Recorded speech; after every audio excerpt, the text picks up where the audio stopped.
She crossed half a continent on the strength of a letter he never wrote. He hadn't spoken more than a dozen words to another human being in 3 years. And the moment she collapsed into his arms on that frozen mountain road, everything either of them thought they knew about survival was about to be proven wrong. This is the story of two broken people, one brutal winter, and a lie that somehow became the truest thing either of them ever lived. Stay until the end, because the ending will wreck you in the best possible way. Drop your city in the comments right now. I want to see how far this story travels. The stagecoach shouldn't have been on that road. Any driver with half a brain and a lick of sense knew that the trail winding up through the Briar Pass had no business being traveled after the first week of October. The locals called it the Widow's Climb, not for the view, not for the history, but because the road was exactly that narrow, exactly that steep, and the mountain was exactly that indifferent to human error. Men had gone over the edge up there in dry summer weather. In November, with black ice hiding under a fresh skin of snow and the wind coming off the northern peaks like something personal, the road wasn't a road at all. It was a dare, and yet there it was. Ethan Crow heard it before he saw it. The labored groan of wheels fighting frozen ruts, the desperate percussion of hooves struggling for purchase on icy ground, the hollow crack of a whip that wasn't doing any good. He was splitting wood behind the barn when the sound reached him, and he straightened slowly, axe still in hand, and listened with the particular attention of a man who had learned to read the mountain the way other people read books. Something was wrong. He set the axe against the barn wall without hurrying, because hurrying on ice had killed more people than recklessness ever had, and he walked around to the front of the property, where the trail curved down through a break in the pine trees before it reached his gate. What he saw made something cold move through his chest that had nothing to do with the temperature. The coach was listing badly to the left. One of the rear wheels had caught in a frozen rut carved deep by the last thaw and refreeze cycle, and the driver, a young man, no older than 20, face white as the snow around him, was standing on the footboard and leaning his entire weight away from the drop-off side, as though his body weight could somehow correct a 400-pound wooden vehicle tipping toward a 30-foot ravine. It couldn't. Ethan was already moving. He hit the gate latch without breaking stride, crossed the open ground between the fence and the road in a flat run that his knees would remind him about for the next 2 days, and got to the lead horses just as the left rear wheel broke completely free of the rut and the whole coach lurched another few degrees toward catastrophe. "Hold them," he said. He wasn't talking to the driver. He was talking to himself. He grabbed the near-side lead horse by the bridle with both hands, planted his boots into the frozen ground, and pulled. Not the animal. He wasn't trying to drag a horse anywhere. He was just making himself an anchor point, something solid for the animal to push against, giving it permission to lean into the resistance instead of shying away from it. Horses didn't panic when they had something to brace on. They panicked in the absence of direction. The horse settled, marginally. Enough. "Get something under that wheel," Ethan said, loud enough for the driver this time. "Anything.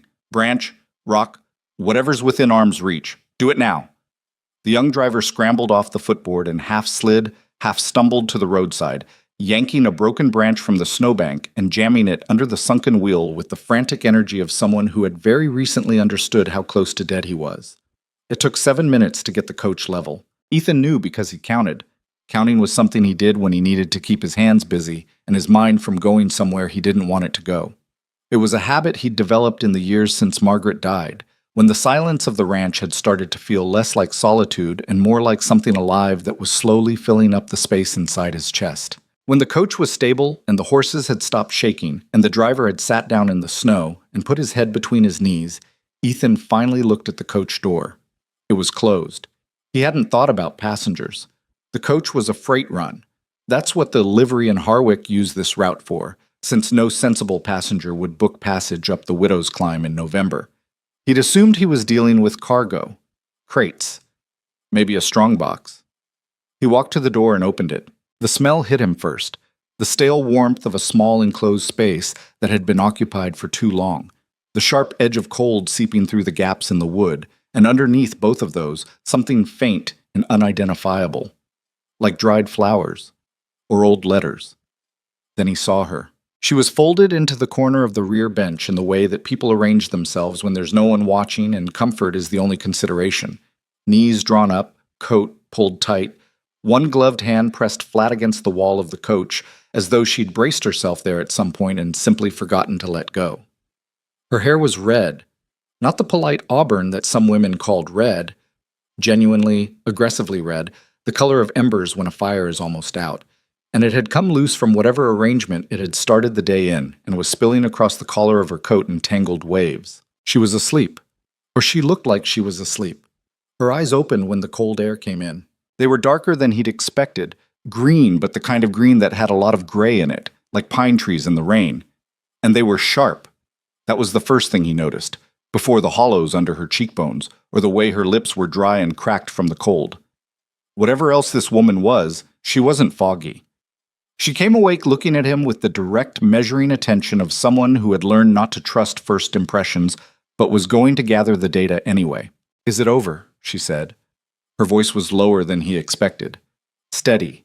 No hysteria, no tears, no performance of relief. Just a question. "The road problem," he said. "Yeah." She nodded, as though this was a perfectly sufficient answer, and began the process of unfolding herself from the bench. It was immediately apparent that something was wrong. Her movements were too careful, too deliberate. Her hand on the edge of the seat grip too tight, the placement of her feet too methodical for someone who was simply stiff from sitting. "When did you last eat?" he said. She stopped, looked at him. Something shifted in her expression. Not offense, exactly. More like the particular wariness of someone who had been reading other people's questions for hidden motives for long enough that the habit was automatic. "Yesterday," she said. "Morning." He did a rough calculation. It was past 3 in the afternoon. She'd been in a freezing coach without food for over 30 hours, on a road that had nearly put her at the bottom of a ravine. He stepped back and offered his hand. She looked at it for a moment, then she took it. The moment she stepped down from the coach, her legs gave. Not dramatically. Not in a way that would make a good story. No graceful collapse, no movie swoon. Her knees just stopped working, the way overworked muscles do when they've been held tight against cold and tension and fear for too long, and the sudden warmth of movement unravels them all at once. She went sideways, catching herself on his arm, her fingers closing around his forearm with a grip that was significantly stronger than he'd have expected from someone in her condition. He caught her. It was instinct.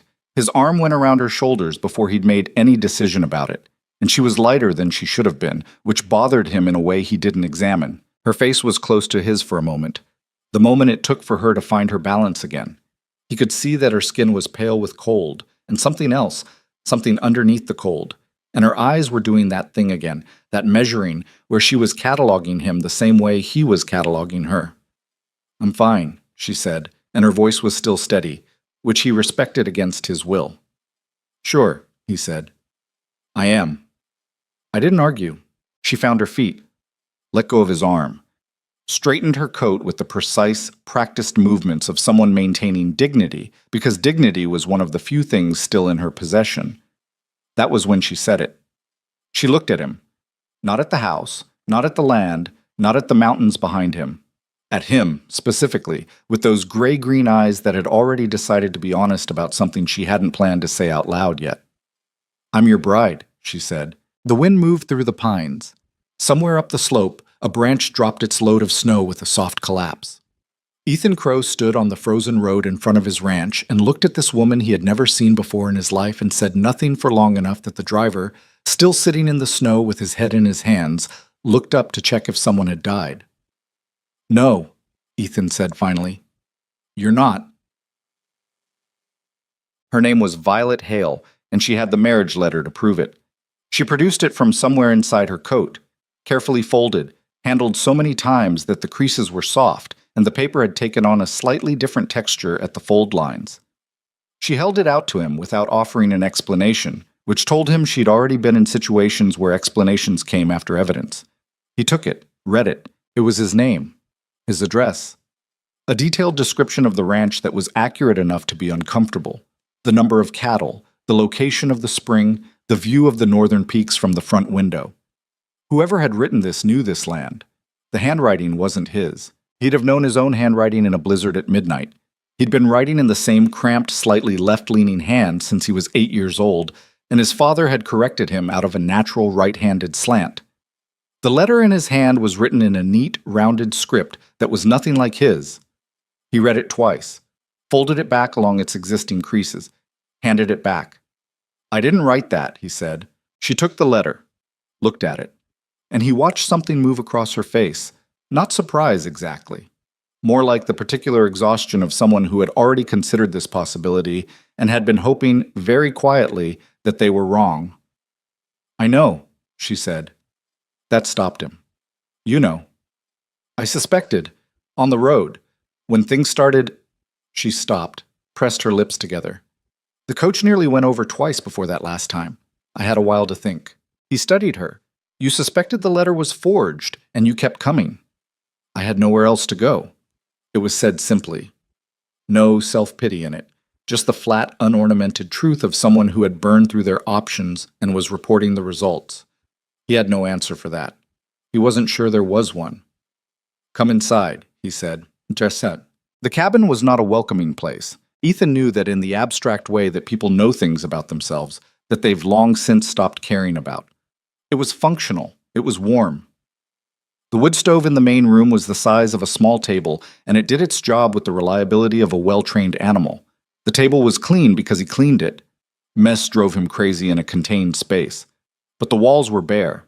The single window over the kitchen area had no curtain. There were no personal effects visible anywhere. No photographs, no decorative objects, no evidence that anyone lived there who had opinions about anything beyond the purely practical. Margaret had brought all of that with her when they married, 15 years ago. The curtains and the photographs and the small ceramic jar she used to keep on the windowsill with dried wildflowers in it.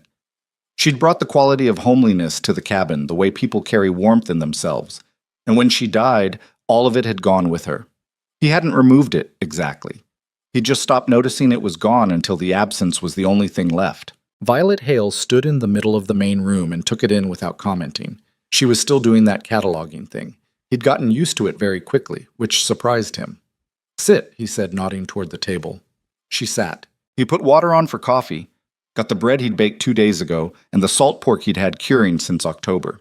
He didn't ask what she wanted. She'd said she hadn't eaten since yesterday morning, so what she wanted was food, and opinions about food were a luxury. She didn't argue with any of it. When he set the plate in front of her, she looked at it for just a second. The kind of pause that happens when someone is managing an instinct that's stronger than their composure. And then she ate with the controlled, deliberate manner of someone who was very hungry and very determined not to show how hungry they were. He poured the coffee, sat across from her. "Where did you come from?" he said. "Boston." "Long way." "Yes." He waited. She ate. The fire cracked in the stove. "You want to know why I came?" she said. It wasn't a question. "You said you had nowhere else to go. That covers the why." "Not really." She set down her fork. Not because she was done, the plate was still half full, but because she was going to say something that required her to not be eating. "I came because the letter described a life I thought I could fit into. Hard work. Isolated. A man who needed—" She paused, choosing the word with visible care. "A practical arrangement. I'm not naive. I knew what a mail-order situation was. I wasn't expecting something romantic. I was expecting something honest. And instead you got a forged letter and a near-death experience on a mountain road. And food," she said. "Don't undersell the food." He looked at her. She was looking at the stove, and there was something at the corner of her mouth. Not quite a smile, but the ghost of one. Like she'd caught herself about to make a joke, and wasn't sure yet whether that was appropriate. He decided it was. "Coffee's not bad either," he said. "It's actually very good," she said. The ghost of the smile resolved into something real, briefly, and then she picked up her fork and went back to eating, and Ethan Crow sat across from her in his silent, bare-walled cabin and had the deeply unsettling experience of feeling, for the first time in longer than he could accurately remember, like the room had another person in it. He gave her 3 days. That was what he told her, standing in the doorway of the small room at the back of the cabin. The one he'd used for storage since Margaret died. The one he'd spent 2 hours clearing out while Violet sat by the stove with a second cup of coffee and pretended not to notice him working. 3 days, he said. You can rest, get your strength back, figure out your options. After that, I'll be on my way, she said. I understand. I'm not trying to be hard about it. I know. She looked at him steadily. You didn't ask for this. I'm not going to pretend you did. He nodded, left her to sleep. He did not sleep himself. He sat by the stove in the main room long after the fire had dropped to coals, and the temperature in the room had fallen to the point where his breath made faint clouds, and he thought about the letter, about who had written it, about who knew enough about this ranch, and about him to construct something convincing enough to send a woman across the country on the strength of it. The number of people who qualified was small. It got smaller the longer he thought about it, until there was really only one name left, and that name sat in the back of his mind like a coal that was still too hot to touch. Walter Boone. He'd known Walter for over 20 years. They'd come up through the territory together in the days before Colorado was a state, back when the land was something you argued about with your fists and your fence posts and occasionally your rifle. Walter had built his ranch 2 valleys over and married and had 4 kids and visited every Christmas without fail until Ethan had made it clear enough, in his way, that visits weren't something he was interested in anymore. Walter's wife Helen sent food every fall, a crate of preserves and dried goods that appeared on Ethan's porch sometime in October, and that Ethan accepted with a note of thanks and consumed without sentiment because food was food, and there was no useful purpose in refusing a kindness. Walter knew the ranch. Walter had once sat in this very room and told Ethan, with the particular blunt honesty of a 20-year friendship, that he was going to kill himself with loneliness if he didn't figure out how to live again. Ethan had told him, with equal directness, to mind his own life. He stared at the cooling stove and thought, "Walter, you absolute fool." The next morning, Violet was up before him. This was not expected. He rose at 5, which was earlier than most people and later than cattle demanded, and he came out of his room expecting a quiet house and found instead that a fire was already burning, coffee was already on, and someone had washed and stacked the dishes from last night with a precision that suggested either military background or a very demanding mother. Violet was sitting at the table with her hands around a cup. She was wearing the same dress she'd arrived in, and her hair was still loose. She'd slept on it, and it was a disaster, and she clearly knew it was a disaster because she'd made exactly no effort to fix it, which meant she'd made a decision that fixing it wasn't the point right now. She looked up when he came in. "I made coffee," she said. "I hope it's your kitchen. I should have asked." "It's fine. I also found eggs. I made eggs. There are some left in the pan if you want them." He poured a cup, looked in the pan. She'd cooked them with the salt pork, which was exactly what he would have done. "How'd you know where things were?" he said. "I looked." He sat down across from her.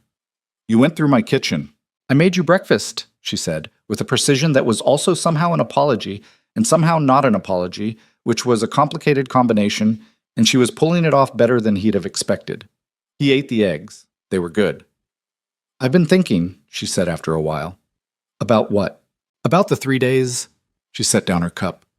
"I don't want your charity. I want to work for my board. Whatever needs doing, cooking, cleaning, mending, whatever you need, I can do it. I'm not useless." "I know you're not useless. You don't know that yet. I know you cooked breakfast in someone else's kitchen without burning the place down. That's not nothing." She looked at him, and there was that measuring thing again, but underneath it now there was something else, something more careful, like she was trying to figure out if he was making fun of her or if he actually meant it, or if those two things could coexist in the same sentence. "1 month, she said. "Give me 1 month and I'll earn every night I sleep in that room. And then I'll go. I'll figure something out." He should have said no. He knew he should have said no.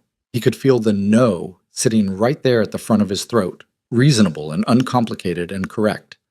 He had a working ranch that he ran alone, that he had organized around being alone, where every system and every routine was calibrated to one person's needs and one person's presence. Bringing another person into that equation didn't make anything easier.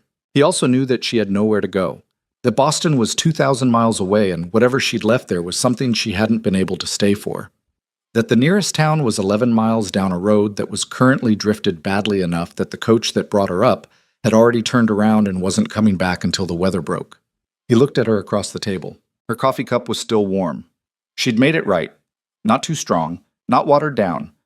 She'd figured out the stove damper settings without asking.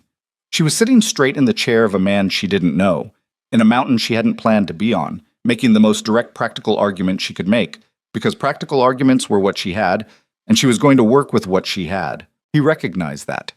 He recognized it the way you recognize something you've seen in the mirror for 15 years. 1 month, he said. The first week was not easy. This is the part of the story where it would be tempting to say they settled into a comfortable rhythm, that two people who were both fundamentally competent simply divided the work and moved around each other without friction. That is not what happened. What happened was that Ethan was a man who had been alone for 15 years and had stopped making any of the social adjustments that living with another person requires. He didn't say when he was going out. He didn't explain where things were kept. He made decisions about the ranch on the fly and executed them without discussion because there had been no one to discuss them with, and the habit of solitude ran very deep. Violet, for her part, was a woman who had strong opinions about how things should be done, and a survival instinct that expressed itself as efficiency. She reorganized the kitchen on the third day, not dramatically, not disruptively, just moved several things to positions that made more logical sense from a cooking standpoint. She didn't ask, she just did it. He came in from the afternoon chores and stood in the kitchen and knew immediately that something was different. He spent a good 30 seconds identifying what it was. "You moved things," he said. "The flour was next to the stove," she said, from the table where she was mending one of his shirts, without, he noted, being asked. "It was going to absorb moisture and go stale. It's been there for 4 years. And has it gone stale?" He considered this. "Some. Then I moved it somewhere better." She bit off a thread. "If you want me to move it back, I'll move it back." He looked at the new arrangement. The flour was next to the dry goods shelf, which made more sense. The cast iron was hung by size now instead of by when it had been put away. The spice tins were in a row. "Leave it," he said. She didn't say anything, but he had the impression that she had decided something. The conversations came slowly. Not because either of them was unwilling, it was more that they were both people who'd learned to say only what was necessary, and unnecessary words required a kind of trust that didn't appear on demand. But the long evenings helped. In November in the Rockies, darkness came by 4:30, and the cold locked the world outside hard enough that going back out after supper wasn't something you did unless the cattle made you, and the cattle, for once, cooperated. So they sat by the stove. Sometimes she mended. Sometimes he worked on the harness that had needed repairs since August. Sometimes neither of them was doing anything in particular, which was its own kind of comfortable, eventually. On the 8th day, she asked about the photographs. There weren't any. That was the thing. He'd had them, years ago. A wedding portrait, a few others. But at some point, he'd put them away because looking at them had been doing him no good. And at some more recent point, the box he'd put them in had ended up in the storage room. And when he'd cleared the storage room for her, he'd moved the box under his own bed without opening it. "I noticed there were none," she said carefully. Not pushing, just acknowledging what she'd observed. "No," he said. "You were married." "Yes." "I'm sorry." 2 words, plain and direct, without the usual performance of sympathy that he'd gotten from people in the years after Margaret died. The excessive condolences, the suggestions about time and healing, the well-meaning but exhausting implication that his grief was a problem to be solved. Just, "I'm sorry." "It was a long time ago," he said. "That doesn't make it smaller." He looked at her. She was looking at the stove, her hands still in her lap, the mending set aside. There was something in her face that he was beginning to recognize, a particular quality of stillness that meant she was speaking from her own experience rather than from what she thought you wanted to hear. "No," he said. "It doesn't." They sat with that for a while. "What happened to you?" he said eventually. "In Boston." She was quiet for long enough that he thought she wasn't going to answer. Then, "A man named Raymond Bennett happened to me." The way she said the name, not with anger, which surprised him, but with a kind of cold, careful distance, the way you'd refer to a weather event or a geological feature, something with mass and force, but no relationship to you personally. That told him more than any explanation. "He was a businessman," she said, "very successful, very—" She paused, and there was the careful word-choosing again, "well-regarded," in certain circles. "And you knew him." "I worked for him, in his office. I was a typist and a bookkeeper. I was good at the work." She said this without pride or apology, just fact. "He was interested in me, in a way I didn't understand at first." She stopped. "You don't have to," Ethan started. "I want to say it." She looked at him. "I've been not saying it for months, and it's like carrying something very heavy that you keep telling yourself isn't heavy. He nodded, waited. He wanted me to be his mistress, she said plainly. He was married. He was always going to be married. He wasn't offering me anything except arrangement, discretion, the particular kind of security that comes with being someone's secret. Her voice stayed level. I said no. I said it clearly. And she breathed in slowly, made my life impossible after that. How? He told people I'd stolen from him, money, a necklace. He made sure I couldn't get another position in the city. He had friends in the right places and enemies where it counted, and he used both. She looked back at the stove. I couldn't find work. I couldn't pay rent. I had nowhere left that was safe. And then I saw the advertisement for a mail order arrangement in Colorado, and I thought. She stopped again, and then in a voice that had dropped just slightly below level. I thought at least in the mountains no one would know who I was. Ethan didn't say anything for a long moment. This Bennett, he said. He's in Boston. Yes. You think he's going to leave it at that? She turned and looked at him, and something in her expression shifted. No, she said. I don't. She said it the same way she'd said everything else. No drama, no performance. But underneath the steadiness, he heard it. Fear. Not the ordinary kind. The kind that has already thought through the worst-case scenarios and accepted them as possibilities. He had nothing useful to say to that. So he said nothing and poked up the fire, and they sat in the quiet together while the wind moved around the corners of the cabin and the mountains held their silence like a secret. By the third week, something had changed that neither of them put words to. It wasn't dramatic. It was the kind of change that happens in small units. A longer pause before she went to her room at night. A conversation that went past 10 o'clock without either of them noticing. The way he started telling her about the cattle not because she needed to know, but because he'd gotten in the habit of talking to her. She fixed a crack in the front door frame with a piece of wood and a knife she found in the barn. He noticed it 3 days later and didn't say anything, but he thought about it. She laughed at something he said. One of those accidental jokes that happen when you're not trying to be funny, when the truth just comes out at an angle, and the sound of it moved through the cabin like something physical, and Ethan Crow sat very still for a moment afterward, the way you sit still when something has happened that you need to let settle before you examine it. He hadn't heard a woman laugh in that room since Margaret. He hadn't realized until that moment how much he'd been pretending not to notice the silence. On the 21st day, she asked to stay longer. She didn't phrase it as a question, exactly. She'd been thinking it over. He could tell, the way you can tell with someone you've been watching long enough to learn their rhythms.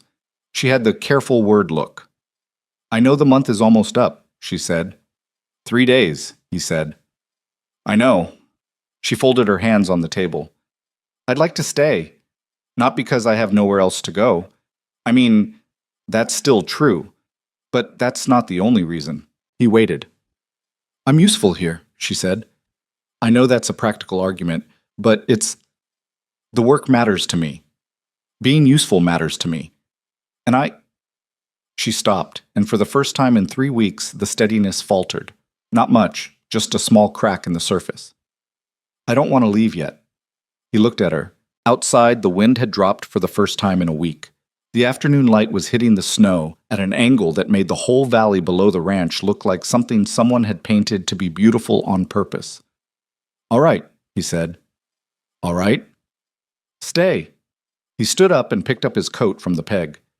The east fence needs checking before the next storm. I'll be back by dark.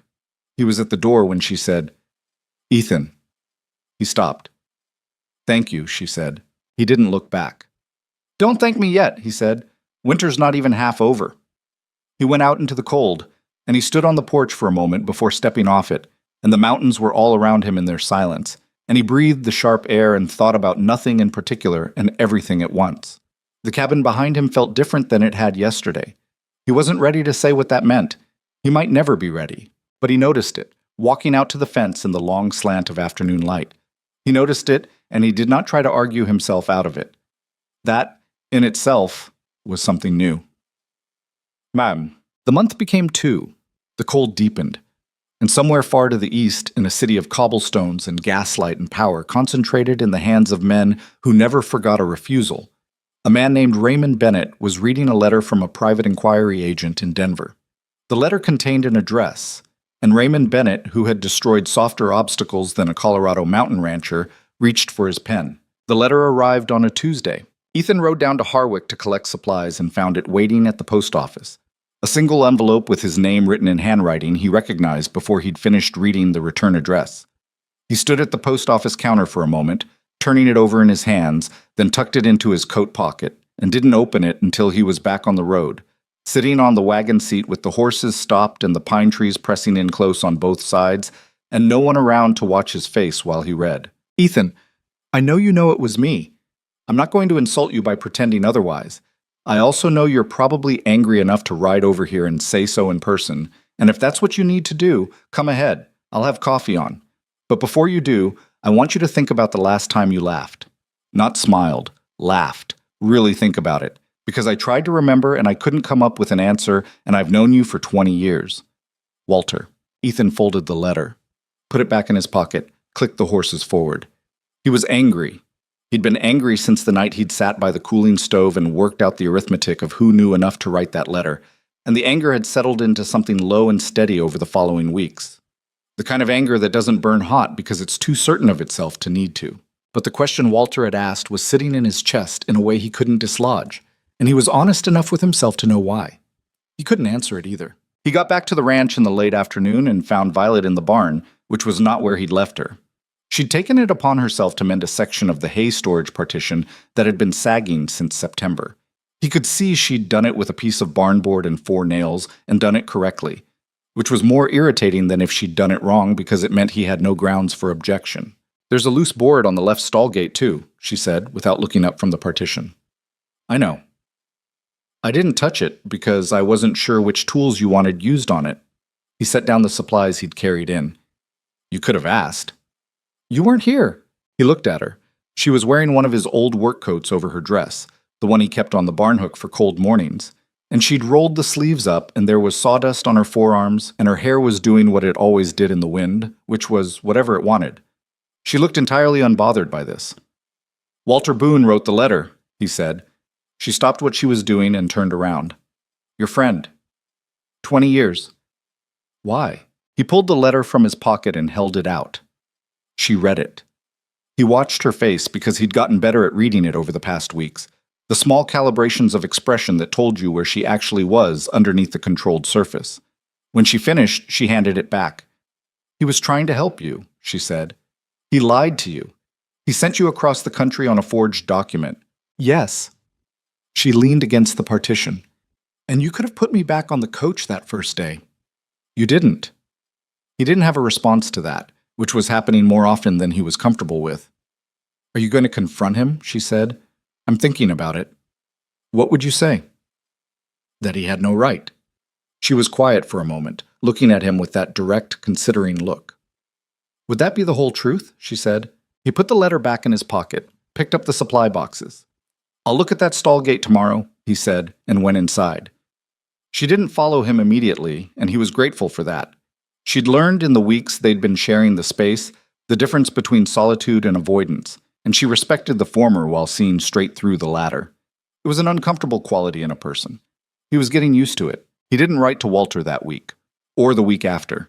He kept the letter in his coat pocket, and it wore soft at the creases from being folded and unfolded. And once or twice in the evening, when the fire had burned down and the room was quiet, he almost said something out loud about it, almost started a conversation he hadn't figured out how to have. But the words didn't come. They weren't ready. What happened instead was December. December in the high Rockies was its own kind of world. The snow came in earnest. Not the light testing the ground snowfall of November, but the real thing, 4 and 5 feet at a time, the kind that buried fence posts and made the cattle stupid with stress and turned the mountain road into a theoretical concept rather than an actual passable surface. The ranch closed in on itself the way it always did. The circle of viable reality shrinking to the barn, the cabin, and the 40 feet between them. For two people who had been coexisting with careful distance, this was an adjustment. There was no avoiding each other. There was no retreating to opposite ends of anything large enough to provide genuine privacy. They were in each other's space the way people on a ship are in each other's space, by necessity, without alternative, and with the gradual, reluctant understanding that the only way through was negotiation. Some of it was small. He needed quiet in the mornings before he'd had coffee. She needed, it turned out, to talk through whatever she'd been thinking about while she slept, which was a lot and came out fast. They compromised. Half a cup of coffee first, then conversation. It worked well enough, except for the days when she'd been thinking about something that couldn't wait, and those days he just drank the coffee faster. Some of it was larger. One evening, in the second week of December, he came in from the barn to find the cabin smelling like something he hadn't smelled in years. It took him a full 30 seconds to identify it: cinnamon and something baked. The warm, specific smell of a kitchen that was being used for something beyond pure sustenance. Violet was at the stove with her back to him, and on the table there was a pan of something that looked irregular and imperfect and wildly out of place in this utilitarian space. "What is that?" he said. "Apple cake." She didn't turn around. "Don't read into it. There were dried apples in the back of the pantry, and they were going to be useless by spring. I know where the apples were." "Then you know they needed using." She brought the pan to the table. It was indeed irregular. Darker on one side where the stove ran hot, slightly collapsed in the middle, nothing like what he imagined apple cake was supposed to look like. He cut a piece anyway, ate it standing at the table because he hadn't taken off his coat yet. It was very good. "It's not pretty," she said, watching him, a defensive note in her voice that was more endearing than she would have wanted it to be. "I didn't say anything. You had a face." "I don't have faces." "You absolutely have faces. You have at least 4 that I've cataloged." She sat down and cut herself a piece. "There's the one where something surprised you, and you don't want to admit it. The one where you disagree with me, but you've decided it's not worth arguing. The one you make when the cattle are being difficult. What's the 4th? She paused, looked at her plate. "I'm still working on what that one means," she said, and moved on before he could ask her to finish the thought. They ate the irregular cake by the stove, and he told her about the east pasture fence that was going to need serious work in the spring. And she told him about a dream she'd had about Boston that she'd spent the morning trying to shake. And it was so natural and unremarkable and ordinary that it didn't register as anything significant until much later, when Ethan was lying in the dark of his room and thinking about the day, and realized that he had told her something about the spring. The spring. 4 months away. He'd said the east pasture fence needs serious work in the spring without thinking about it, without calculating, without stopping to register that the spring was a future that included her in it by assumption. He lay in the dark for a while with that. Then he went to sleep, because the cattle were going to need checking at first light regardless of what he was feeling, and feeling things had to be scheduled around practical reality, which was probably a character flaw, but was also just the truth of the life he'd built. The next morning she told him about Raymond Bennett. Not everything. Not yet. But more than she'd said before. She'd been building toward it, he thought, adding details in small increments over the weeks. The way you add weight to something you're not sure can bear it, testing the structure before you commit. She told him about this office on Commonwealth Avenue. The way Bennett had a particular way of looking at the women who worked for him. Not overtly threatening, nothing you could point to and call wrong, just a quality of attention that made you aware of being looked at. She'd thought at first that she was imagining it. Everyone thought he was generous, she said. They were at the table, coffee cups between them, the morning quiet around them the way it got when the snow was heavy. He gave money to the library. He was on the board of something charitable, I can't remember what. He had a wife who wore good clothes and smiled at everyone. "But," Ethan said, "but he came to my desk one evening in September when everyone else had gone home." She looked at her coffee cup. "He wasn't threatening. He was very pleasant about it, actually. That was the part that was hardest to explain to people later. He made it sound like an arrangement that was good for both of us, like I was being offered something." "What did you say?" "I said no. I said it politely because I still needed the job. I thought—" She stopped. "I thought that would be enough. I thought a polite no from a woman with no power and no connections would be sufficient." Ethan was quiet. "The next week," she said, "the petty cash box came up short, $40. I had handled the box. That was all anyone needed to know." She set down her cup. "He was very sorry about it, very concerned. He didn't want to involve the authorities," he said. "He thought perhaps there was an explanation. He gave me a week to return the money." "Money you hadn't taken." "Money I hadn't taken." She looked out the window. The snow was still falling. Had been falling since yesterday. "I couldn't return what I didn't have." At the end of the week, he went to the authorities himself, very regretfully. There was something in her voice then, not quite bitterness, more like the exhausted acknowledgement of a system that had worked exactly as designed. And then he was very kind about not pressing full charges, so that people felt he was being merciful. And then he made sure every business in the city that might have hired me knew why I'd left the previous position. Ethan had not moved in the last several minutes. He was aware of his own stillness, of the way his hands had settled flat on the table. "How long did it take?" he said carefully. "Before you left." "3 months. I had savings. They ran out." She turned back from the window and looked at him with the directness that was her natural state, and he could see the cost of telling it clearly in the set of her jaw, the steadiness that was not easy but was chosen. "I answered the advertisement 2 weeks before I would have had no choice left at all."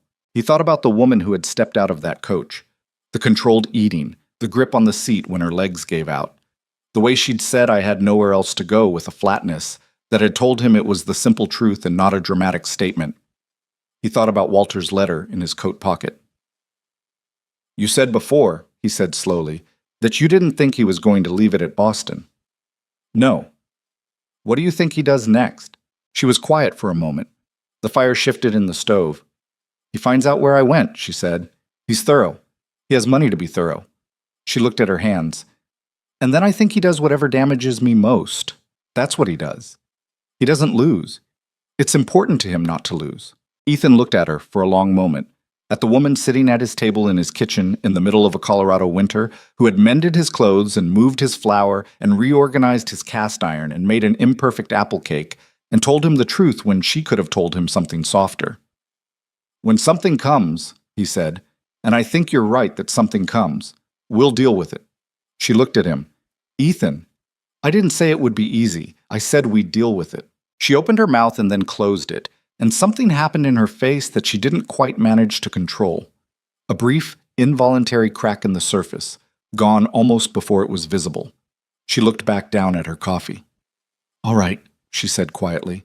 He poured them both more coffee because that was something to do with his hands, and outside the snow kept coming, and the cabin was warm, and neither of them said anything more for a while.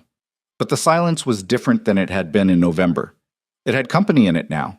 It had weight and heat, and the particular quality of shared understanding that doesn't need words to exist. By Christmas, which they didn't celebrate exactly, but acknowledged, in the sense that Violet made something more elaborate for dinner, and Ethan came in from the barn at a reasonable hour, and they sat together by the fire until past midnight, talking about things that had nothing to do with cattle or fences or men in Boston. The cabin had become something neither of them had a precise word for. It wasn't his place anymore, in the way it had been his place for 15 years. It wasn't entirely hers. It was something in between, which is to say it was becoming a home, which is a different thing from a house in ways that are easier to feel than to explain. The photographs were still under the bed in their box. He hadn't taken them out. But one evening he'd mentioned Margaret's name in passing. Something small, a memory connected to the wood stove, a story without any particular pain in it.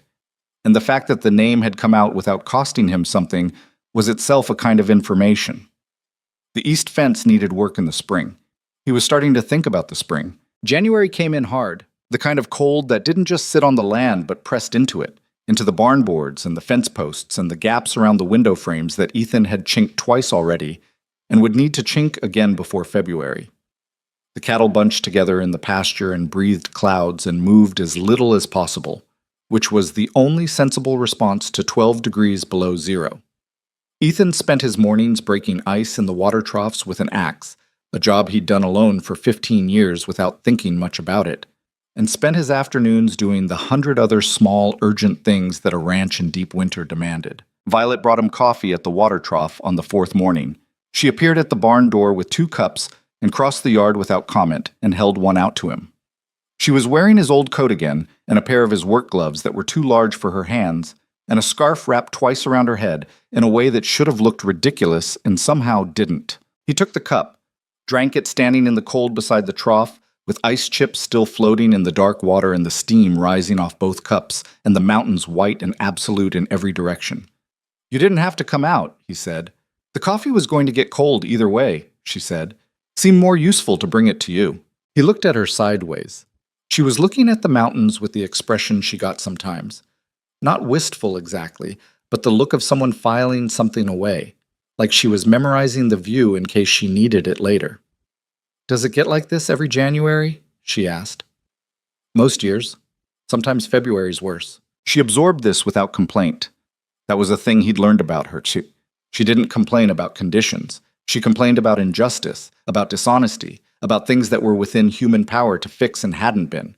But weather, cold, hard work, physical discomfort, those she accepted the way you accept arithmetic. Facts didn't need her opinion. They drank the coffee. The wind moved across the pasture and lifted a skin of snow off the top of the nearest drift and scattered it sideways in a sheet of white. Walter Boone sent a letter, Ethan said, asking if you settled in all right. She turned to look at him. You wrote to him? He wrote first. I answered. What did you say? He took another drink of coffee. I said you were here. Something moved across her face. Not quite a smile. More like the expression of someone who has asked a small question and received an answer that was larger than expected and is deciding how to hold it. That's all? She said. That's all he needed to know. She looked back at the mountains. Are you still angry at him? Ethan thought about it honestly. Some, he said. Less than I was. Because it worked out. Because he stopped and started again more carefully. Because I understand why he did it, even if the way he did it was wrong. Those aren't the same thing, but they can both be true. She was quiet for a moment. That's a more generous reading than most people would give it. Walter's a good man who made a bad decision. I've been a bad man who made good ones. It balances out eventually. She looked at him then with the full weight of that gray-green attention, and he felt it the way you feel an unexpected change in temperature. Not unpleasant, just suddenly, completely aware. You're not a bad man, she said. I didn't say I was. I said I'd made bad decisions. What kind? He drained the last of his coffee. The kind that take 15 years to correct, he said, and went back to the ice. She stood there a moment longer, holding her empty cup, and then went back inside. He heard the cabin door close from 50 feet away, and the sound of it was different than it used to be. It used to be just a sound. Now it meant someone was in there. That distinction was becoming harder to ignore. It was Walter's visit, 2 weeks later, that cracked things open. He showed up on a Thursday with no warning, which was Walter's way, and had always been Walter's way because he held that announced visits gave people too much time to arrange their faces. He was a big man, broad across the shoulders, with a gray beard he'd been threatening to shave for a decade and hadn't. He pulled up to the gate in his own wagon and climbed down and stood there waiting to see how the land lay before committing to the yard. Ethan came out of his barn and stood on the other side of the fence. They looked at each other. Well, Walter said. Well, Ethan said. A pause, long enough to be its own statement. You going to open the gate? Walter said. Or are we doing this through the fence like a couple of arguing neighbors? Ethan opened the gate. They went inside because the cold demanded it. Violet took one look at Walter and offered him coffee with the particular gracious efficiency of someone who understood that whatever was about to happen in this room didn't need an audience, but did need something warm to hold. She put the cups on the table and took her mending to the chair by the stove and became very involved in it. Walter sat down, wrapped his hands around the cup, looked at the room with the expression of a man cataloging changes. You moved the flower, he said. She did, Ethan said. Walter looked at Violet. Better spot for it, he said.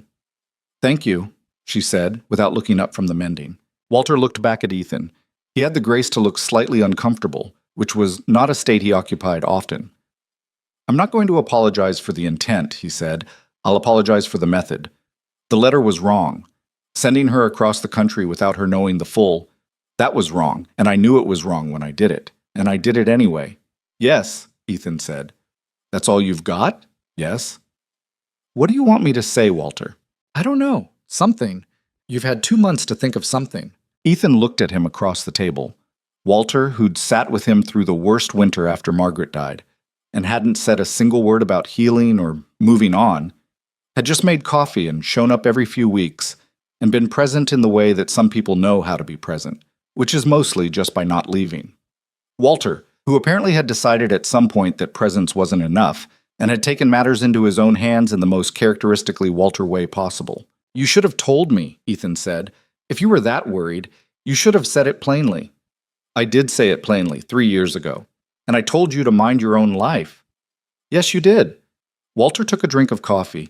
And you were wrong, and I knew you were wrong, and I let you be wrong for 3 more years before I decided that respecting your choices was doing you more harm than good. The room was quiet enough that the fire in the stove was audible. I'm still angry, Ethan said. I know it. But he stopped, looked at the table. She needed somewhere safe, and this was safe. Whatever else the situation was, this was that. He hadn't looked at Violet while saying it, but he was aware, in the peripheral animal way he'd gotten aware of her in the last 2 months, that she had gone very still in the chair. Walter looked between the two of them with the expression of a man who has asked a question he already knows the answer to. Well, he said again, and then, with the restraint of someone exercising genuine self-control, I'll drink my coffee and say nothing more about it. Thank you, Ethan said. You're welcome. He drank his coffee. The east fence looks rough. I know. I've got extra post stock from the fall. I'll bring it down in March when the ground softens. You don't have to. I know I don't. Walter set down the cup. Ethan, I've known you for 20 years. Let me bring the damn post stock. From across the room, very quietly, Violet laughed. It was the small, involuntary laugh of someone who has been trying not to laugh and lost the fight, and it broke the remaining tension in the room as cleanly as anything could have. Walter looked at her with an expression of profound satisfaction that he was only partially hiding. She laughs, he said to Ethan. The cabin has laughing in it. Don't, Ethan said. I'm just noting. Walter. Drinking my coffee, Walter said, and did. He stayed 2 hours and left before dark because the road demanded it. Ethan walked him to the gate, and Walter paused with his hand on the wagon side and looked at the cabin, at the lamp burning warm in the window. She's a good woman, he said. Not a question. Yes, Ethan said, simply, without qualification. Walter nodded once and climbed up and drove away without looking back, which was also very Walter. Ethan stood at the gate until the wagon rounded the tree line and disappeared. The cold was serious by now, the kind that made the inside of your nose feel crystalline when you breathed in, and he should have gone inside. He stood there a little longer anyway. The lamp in the window, the shape of the cabin against the white mountains, the smoke going up straight from the chimney into a sky so clear it was almost purple. He went inside. The evening that followed was ordinary in its surface details. Supper. The fire. He worked on the harness, and she read from the small collection of books she'd brought, one of the only pieces of her former life she'd managed to carry, a half-dozen novels packed into the bottom of her bag with the pragmatic prioritization of someone who understood that certain things were as necessary as food. But something was different in the air between them, had been different since the morning at the water trough, and it wasn't going away. He noticed the exact moment she stopped reading, not because of any sound, but because the quality of her stillness changed, from the active stillness of someone absorbed in a page to the different stillness of someone who has set the page down internally, even if the book is still open. "Can I ask you something?" she said. Yes. She looked at him directly. It was after 9 o'clock, and the fire had dropped low, and the lamp between them made the light close and warm. "What did you mean this morning?" she said. "The kind of decisions that take 15 years to correct." He set down the harness. He'd known this was coming in the way you sometimes know things without being able to articulate the mechanism. "After Margaret died," he said, slowly, "I stopped. Everything that wasn't strictly necessary, I stopped. Told myself it was grief, told myself I needed time, and then time passed and I was still stopped, and I told myself that was just who I was now. But it wasn't. It was a choice. I just dressed it up as something that happened to me instead of something I did." Violet was quiet. Her book was closed now, held in both hands in her lap. "I did that too," she said. "After Bennett. I told myself I was practical, that I was being realistic about what the world was. But it was..." She paused. "It was safer to not expect anything, then nothing could be taken." He nodded. He understood that arithmetic exactly. "Ethan," she said. "Yeah." She looked at him, and he looked at her, and the fire cracked once in the stove, and she said, "I don't want to leave in the spring." The words landed in the room and stayed there. "I know that's..." she started. "I don't want you to leave," he said. It came out without planning, which was the only way it could have come out. Planned, he would have weighed it to death, found 15 reasons for caution, presented it with enough qualifications to drain it of meaning.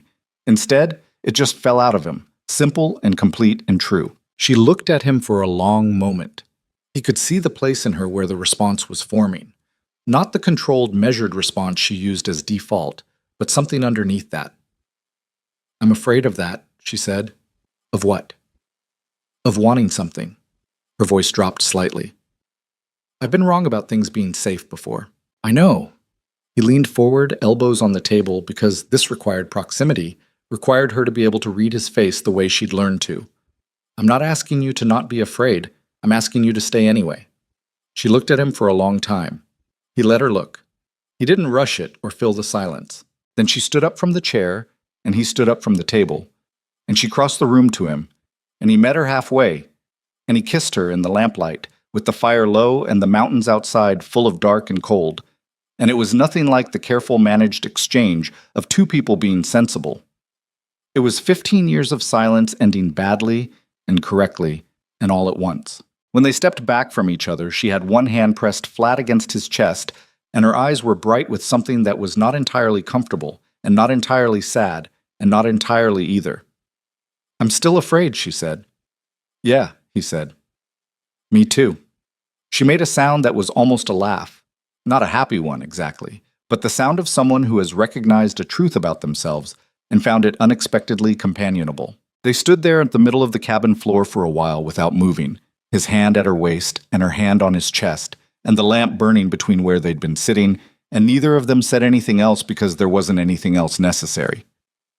3 days later, the riders came. Ethan saw them from the pasture, 3 men on horseback, moving up the road from Harwick with the deliberate pace of people who knew where they were going and had no particular reason to hurry. They weren't locals. He knew every rider in this valley and the next by the way they sat a horse, and these men sat theirs wrong. Too upright, too careful. Men who rode because it was necessary, not because it was natural. He was at the gate when they arrived. The one in front was perhaps 40, with a city-cut coat that was fighting the altitude and losing, and a manner that was accustomed to being deferred to. He looked at Ethan with the assessing attention of someone who had been briefed. "Mr. Crow," he said. Not a question. "Who's asking?" "My name is Delacroix. I represent certain interests of Mr. Raymond Bennett of Boston. We're looking for a woman named Violet Hale. We have information she may be residing on your property." The cold seemed to sharpen itself. "You have information," Ethan said. "That's correct. Mr. Bennett is seeking the return of property taken from his business, and the woman—" "What property?" Delacroix reached into his coat and produced a document, held it out. Ethan didn't take it. "Currency and jewelry," Delacroix said. "The amount is substantial. Mr. Bennett has been generous in not pursuing criminal charges to this point, but his patience has—" "You rode 11 miles up a mountain in January," Ethan said, "to deliver a message from a patient man." Delacroix's mouth thinned. "Mr. Crow, this is a legal matter." "You're on my land," Ethan said. "I didn't invite you here. I'd like you to leave." The second rider shifted in his saddle. The third was looking at the cabin. Ethan noted both movements with the peripheral attention that 15 years of being alone on a mountain had sharpened into something close to instinct. "We'll need to speak with Miss Hale," Delacroix said. "No," Ethan said. "You'll need to leave." A pause. Delacroix looked at him with the particular calculation of a man deciding whether the obstacle in front of him was bluffing. He appeared to reach a conclusion because he folded the document back into his coat. "We'll be in Harwick," he said. "This isn't finished, Mr. Crow." "I didn't think it was," Ethan said. He watched them ride back down the road until they were out of sight, and then stayed at the gate a while longer in the cold, thinking. Then he went inside. Violet was at the table. She'd heard the horses. He could see it in her face. The controlled surface was perfectly in place, which was how he knew what it was costing her. He sat down across from her. 3 men, sent by Bennett. What did they say? He told her plainly. She listened without interruption, her hands flat on the table. When he finished, she let out a slow breath. "He found me faster than I expected." "You expected him to find you." "I told you I did." She looked at him. "This is the part where it gets bad, Ethan." "I know. He won't stop at messengers. He'll come himself, or he'll send someone with more authority. He has—" She stopped, pressed her lips together. "He has money and connections, and the particular anger of someone who isn't used to being refused. He destroyed me once from 2,000 miles away. Here, he can do it in person. The fire in the stove ticked. Outside, the wind was picking up again. He hasn't counted on one thing, Ethan said. What? Ethan looked at her steadily. He's never had to deal with anyone who had nothing left to lose and didn't care what it cost. She looked at him for a long moment, and something behind her eyes shifted. Not reassurance, exactly. More complex than that. The look of someone who has spent a long time being afraid and has just, very quietly, decided to be something else instead. We need a plan, she said. Yes, he said. We do. She straightened into the chair, pulled a piece of paper from the shelf behind her, put it on the table between them. The old practical efficiency was back in her face, but it was mixed now with something that hadn't been there before. Something that looked, in the firelight, remarkably like anger. Good, Ethan thought. Anger was useful. Anger meant she'd stopped waiting for someone else to fix it. Outside the cabin, the wind came down off the northern peaks hard and cold and indifferent, the way it always did. The mountains didn't care what happened in the valleys below them. They just stood there, enormous and patient, waiting out everything. But inside, the lamp was burning, and two people who had been separately afraid for a very long time were sitting at a table together, finally making plans. The plan, such as it was, started with a secret Violet hadn't told him yet. She told him the night after the riders left, when the wind had dropped and the cabin was quiet enough that every word had weight. She'd been sitting across from him at the table with the blank paper between them for 20 minutes, and he'd been waiting because he'd learned by now that she moved toward difficult things at her own pace and pushing never helped. Before I left Boston, she said, I took something from Bennett's office. He looked at her. Not money, not jewelry. She held his gaze. Ledgers, financial records, 3 years of them, covering accounts he kept separate from his legitimate business. I'd been handling his books long enough to understand what I was looking at. She paused. He had been stealing from his own investors for years, diverting funds into private accounts, falsifying returns, covering losses with money that belonged to other people, wealthy people, people with lawyers. The fire shifted in the stove. How much? Ethan said. Enough to ruin him completely. Enough that the men he'd been stealing from would want him prosecuted rather than quietly managed. She looked at her hands on the table. I copied what I could in 2 nights. Then I took the copies to the one person I trusted absolutely. Who? Sister Eleanor. She runs an orphanage on the east side of the city. I'd volunteered there for 2 years before everything. She's the most honest person I've ever known, and she has no connection to Bennett's world. I gave her the documents and told her to hold them until she heard from me. Ethan was quiet for a moment. You've had a way to destroy him this whole time. I've had evidence. That's not the same as having a way. Evidence only works if someone with authority is willing to look at it. And in Boston, Bennett owns most of the authority worth having. She looked up. But out here, he doesn't know this territory. He doesn't have the relationships he has back east. If we can get those documents to the right judge before he can arrange things otherwise, we send for Sister Eleanor. Yes. She said it with the simplicity of someone who had been carrying this plan alone for months and was finally saying it out loud. I need to send her a telegram. Tell her to come. Tell her to bring everything. He nodded slowly. That takes time. The telegraph office is in Harwick. Bennett's men are in Harwick. I know. If they're watching the telegraph office, then we send someone they're not watching. She looked at him steadily. Walter. Ethan sat with that for a moment. Then he almost smiled, which was as close as he got to smiling when things were serious.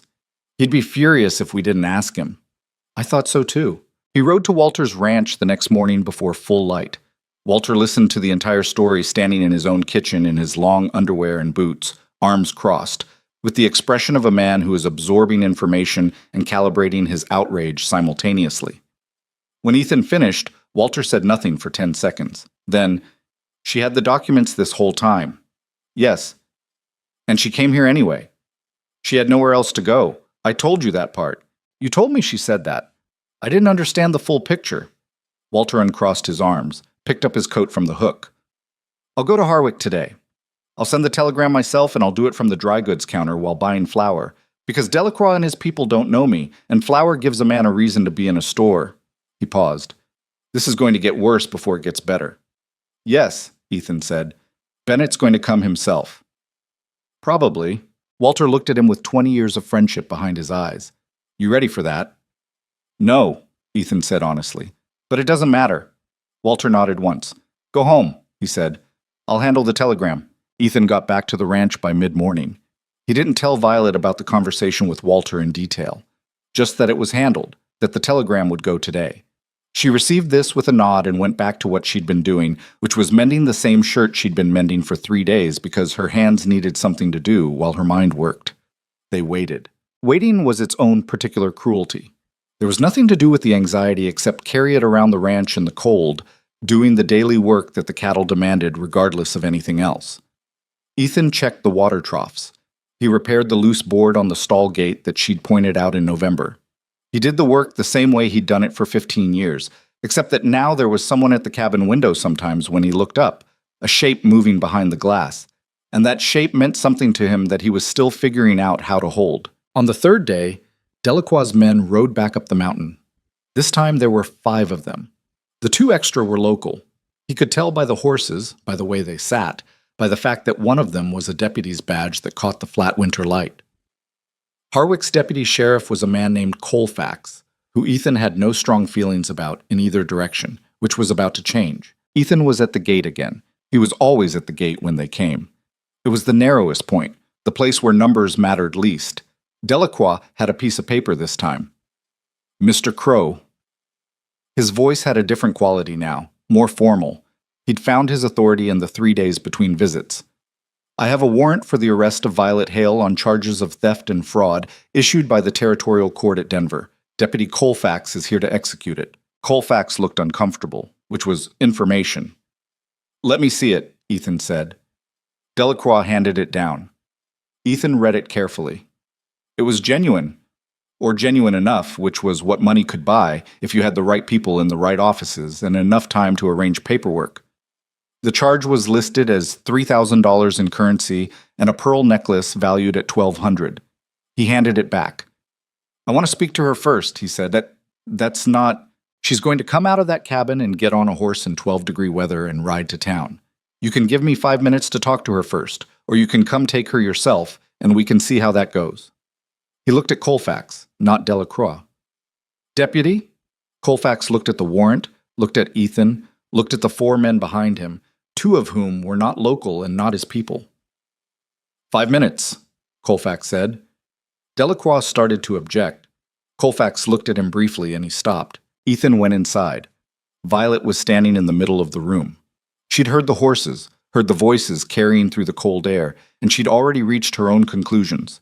She was wearing her coat. Her bag was sitting on the table. She'd packed it. He looked at the bag. Something moved in his chest, cold and sharp. You heard, he said. Yes. Her voice was perfectly steady. It's a warrant. Looks legitimate. Bennett's been busy. She nodded.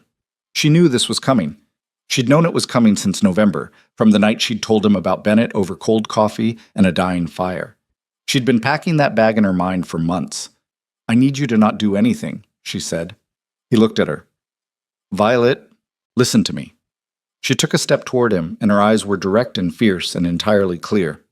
If you fight them here, it makes it worse. It makes you an outlaw, and it gives Bennett exactly what he wants.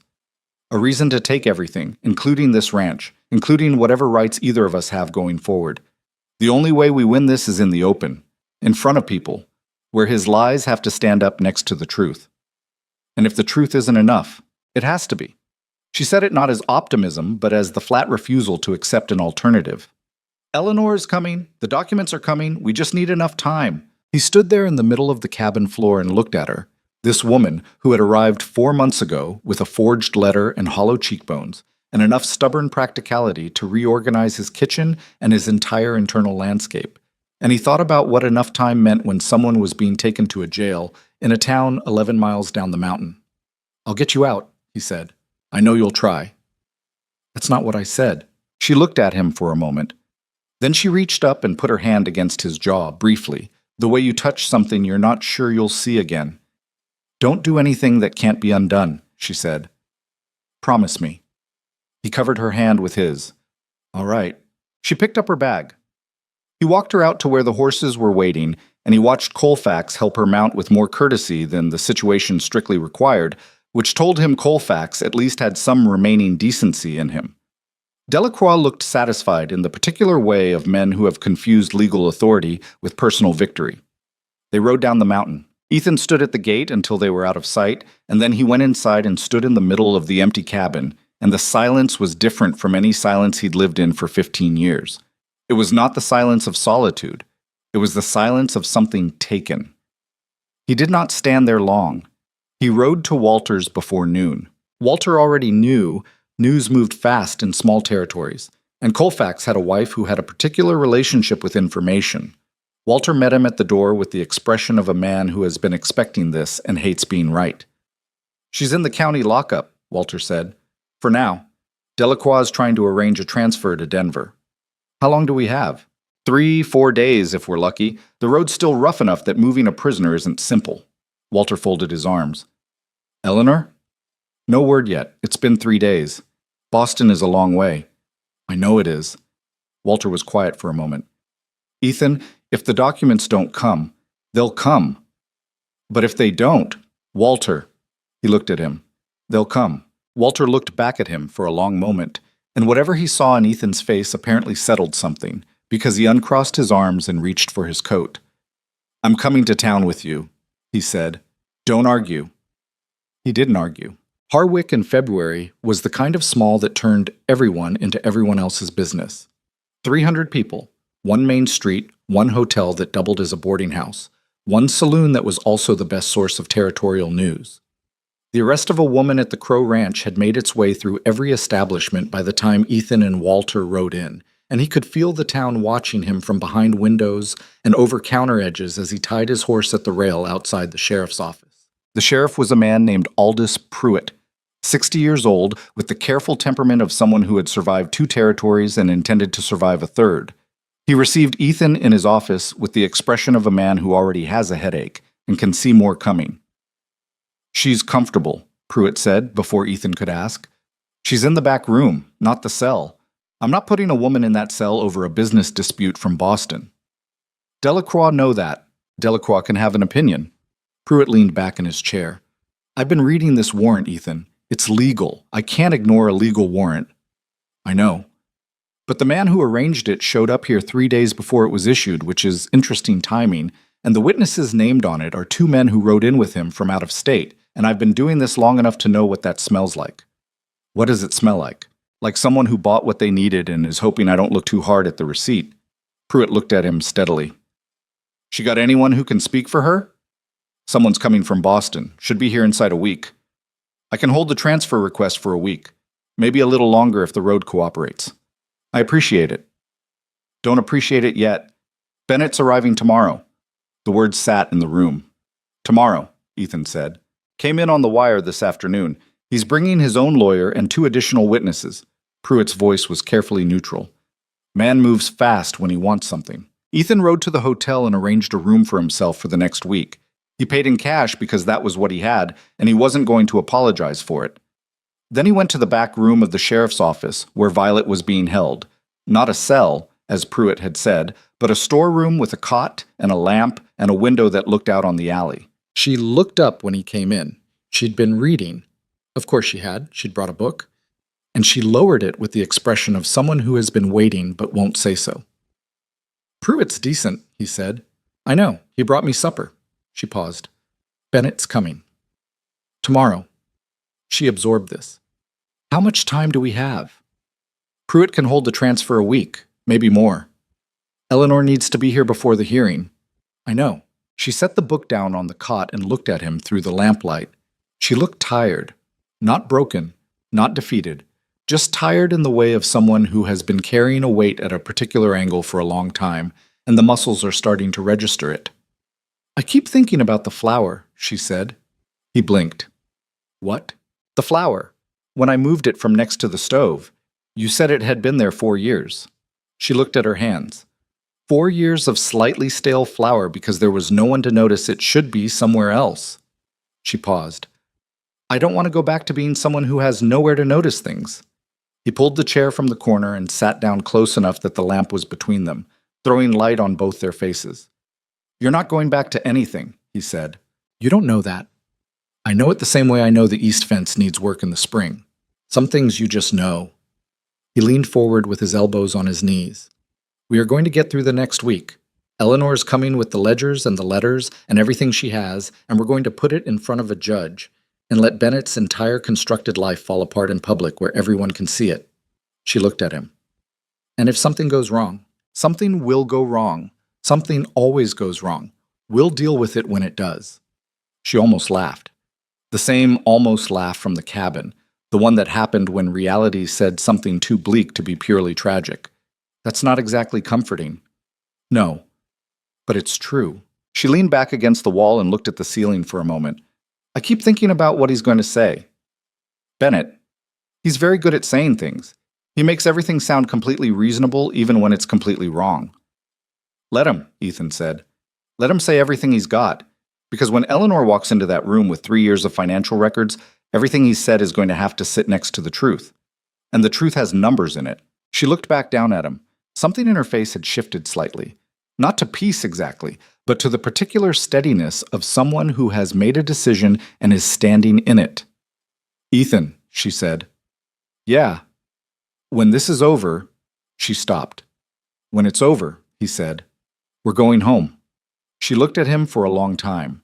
Then she nodded, and the word home sat between them like something solid, like ground you could stand on. Bennett arrived the next morning on the stage from Denver. Ethan saw him from across the main street and understood immediately and completely why the man had been able to do what he'd done in Boston for as long as he'd done it.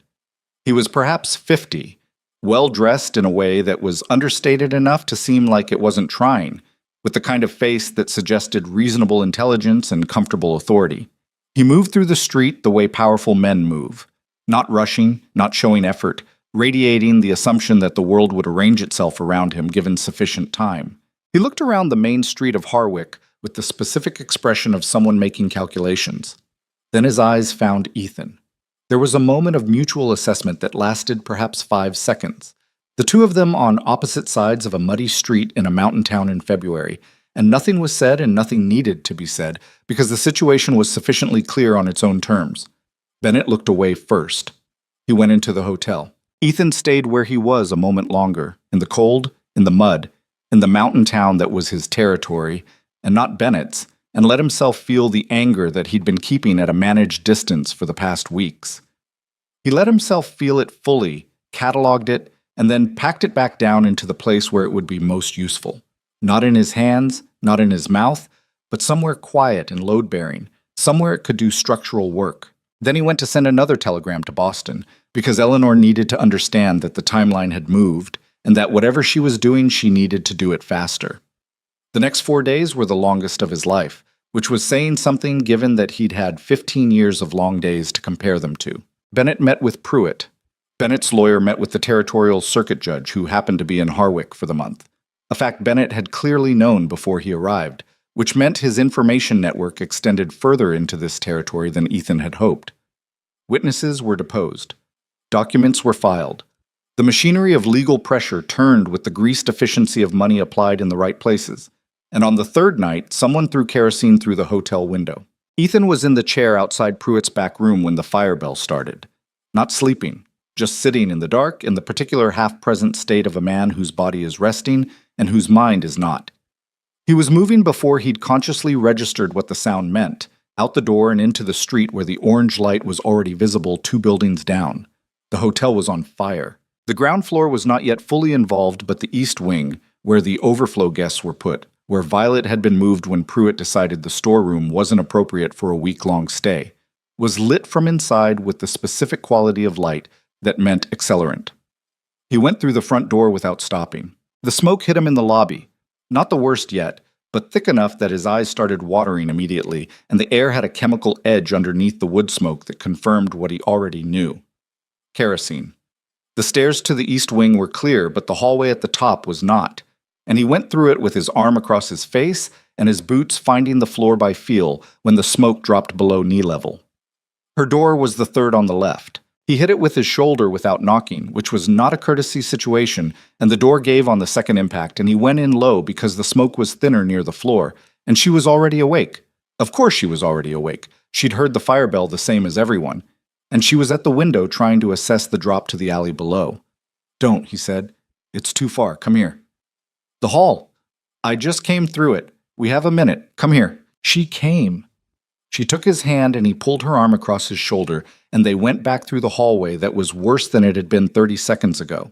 The fire having found the wall between the east wing and the main structure and beginning to say something serious about it, and down the stairs and through the lobby and out the front door into the cold night air, where half of Harwick was standing in the street watching the hotel burn. They stood on the frozen mud of the main street, both of them breathing hard, her hand still in his, and the fire lit up the faces of the crowd, and the snow on the rooftops and the mountains above everything. And Ethan looked back at the building and thought very clearly and very specifically about what he was going to do when he found out who had thrown the kerosene. Violet was coughing. He looked at her. Her face was streaked with smoke, and her hair was singed at the edges, and she was in her nightgown with his coat thrown over her shoulders because he'd put it there somewhere in the chaos without registering doing it. "Are you hurt?" he said. "No." She coughed again. "Are you?" "No." She looked at the hotel. Something in her face had gone past the controlled surface entirely. She wasn't managing her expression right now, and what was underneath was not fear. It was fury. Cold, specific, personal fury. "He did this," she said. "I know." "He tried to kill me." "I know." She turned and looked at him, and the fury was still there, but underneath it something had cracked open. The place in her that had been trying to stay steady for so long had finally, briefly, stopped trying, and what was underneath was just a person who was tired and frightened and furious and still standing. He pulled her against him in the middle of the street, in front of the entire town of Harwick, and she let him, and she stood there with her face against his shoulder for exactly 30 seconds before she straightened up and took a breath and looked around the crowd with her jaw set. "I need to speak to Pruitt," she said. "Tomorrow," he said. "Now." She looked at him. "He tried to kill me, Ethan, in front of this whole town. This changes what Pruitt can do." She was right. He knew she was right. The attempted murder of a woman in custody, in a hotel, while the town watched the building burn, that was not something a judge could ignore regardless of who had arranged the paperwork. The crowd was still watching them.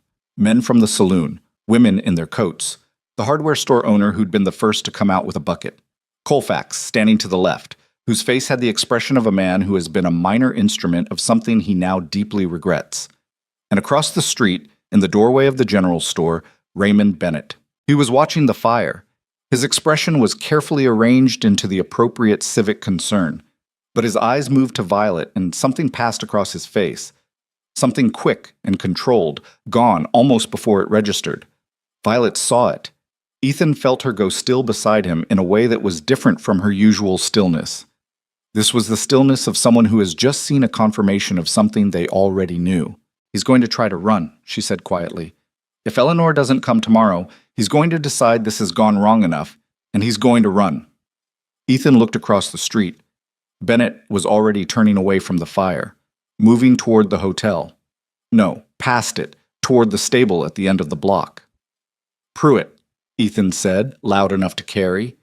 Pruitt was 6 feet to his left. He'd seen it too. "Mr. Bennett," Pruitt said, and his voice carried the full weight of 60 years and 2 territories and a badge he'd earned rather than bought. "I'd like you to stay where I can see you tonight." Bennett stopped. He turned around. He looked at the sheriff. He looked at Ethan. He looked at Violet, standing in the firelight in a borrowed coat with smoke in her hair and her chin level and her eyes absolutely clear. He smiled. The smile of a man who has not yet accepted that he is losing. "Of course, Sheriff," he said. "Happy to oblige." But his lawyer, Ethan noticed, had already slipped around the corner of the stable and was presumably heading somewhere with a horse. It didn't matter. Let the lawyer run. Lawyers were replaceable. The ledgers were not. Eleanor had to come. The morning had to hold. The truth had to be the kind that survived the night. Ethan stood in the frozen street of Harwick, with the hotel burning behind him, and the mountains dark above everything, and Violet's hand finding his in the dark, and he held on, and he waited for morning. Eleanor arrived on the morning stage. Ethan had been awake since before 4, sitting outside Pruitt's office in the cold with a cup of coffee that had gone cold an hour ago, watching the street. The hotel was a ruin, the east wing gone completely, the main structure standing but gutted, the smell of wet ash hanging over the whole block in the still morning air.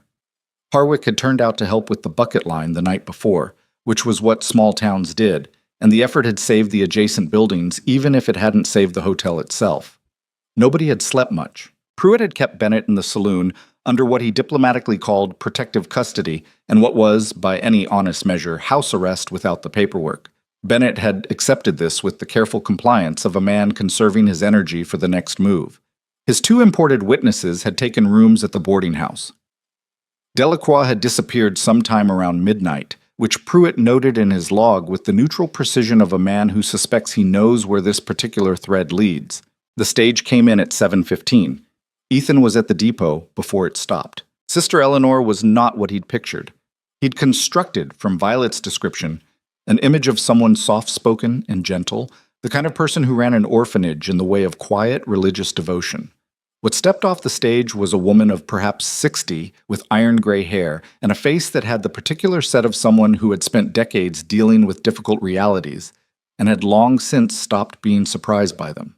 She was carrying a leather satchel that she held close to her body with both hands, and she looked around Harwick's main street with sharp, assessing eyes. Those eyes found Ethan. "You're the rancher," she said. "Yes, ma'am." "Where is she?" He took her to Violet, who was at Walter's boarding room. Walter had arrived the previous evening when the fire bell reached his valley, because of course he had, and had immediately produced blankets and hot food and the kind of steady practical presence that was his best quality. The reunion between Violet and Eleanor was not sentimental in its surface details. No weeping, no excessive exclamation, but Ethan watched the way Violet's shoulders dropped when she saw her, the involuntary physical release of someone who has been holding themselves together alone for a very long time and has just been handed permission to stop. "You got everything," Violet said. Eleanor set the satchel on the table. "Everything I had. 3 ledgers, the correspondence, the separate account records you copied." She paused. "I also have something you didn't give me." Violet looked at her. 2 weeks after you left, a young man came to the orphanage. He'd worked in Bennett's office in the record room. He said he'd heard what happened to you, and he had his own copies of certain documents, different documents, covering a period you didn't have access to. Eleanor looked at the satchel. "He was afraid. He didn't know what to do with them. I told him to leave them with me." Violet sat down slowly. "Eleanor," she said, "how much is in there?" "Enough," Eleanor said, "that when I showed a summary to a law clerk in Boston before I left, he told me Raymond Bennett would be lucky to avoid a federal charge." The room was quiet for a moment. Walter, from his chair in the corner, said, "Well, that changes things somewhat." It changed things considerably. Pruitt arranged the hearing for 2 o'clock that afternoon in the town hall, which was the largest interior space in Harwick and the closest thing the territory had to a formal courtroom outside of Denver. Judge Harlan Cross, who had been scheduled to ride on to his next stop that morning and was not pleased about the delay, was nevertheless persuaded to remain when Pruitt presented him with a summary of what Sister Eleanor had brought from Boston. Cross was a territorial judge of the old type. Not brilliant, not especially warm, but genuinely committed to the proposition that law was supposed to mean something, and what he read in that summary apparently spoke to that commitment in a direct and personal way. The whole town came. This was inevitable, and Ethan had expected it.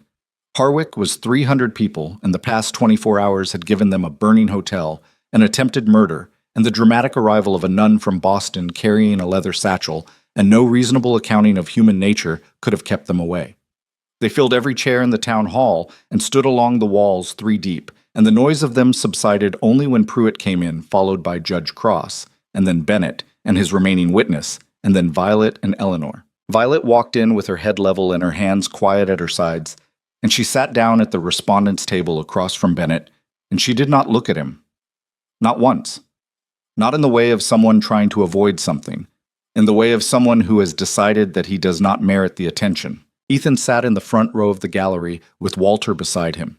He watched Bennett's face when Eleanor came in with the satchel, watched the precise moment when Bennett's composure shifted, not broke, not yet, but developed a quality of tightness around the jaw that was not there before. Bennett knew what was in that satchel. He didn't know how much of it, or how damning the arrangement of it would be in front of a judge. But he knew the general shape of the problem, and the general shape was bad enough to change the geography of his face. Judge Cross ran a direct proceeding. He had neither the patience nor the inclination for theatrical legal maneuvering, and he said so at the outset. Looking at Bennett's lawyer, a replacement had been located overnight, a local man named Garrett, who had taken the job with the expression of someone who suspected he was going to regret it, with the particular steadiness of a man who has been doing this long enough to have seen every variety of courtroom theater and has strong feelings about all of them. The charges were read. The warrant was presented. Bennett's lawyer rose and delivered his opening argument with the polished confidence of someone working from a prepared script, emphasizing the documented evidence of theft, the credible witnesses, the clear legal standing of his client. It was, technically, a competent argument.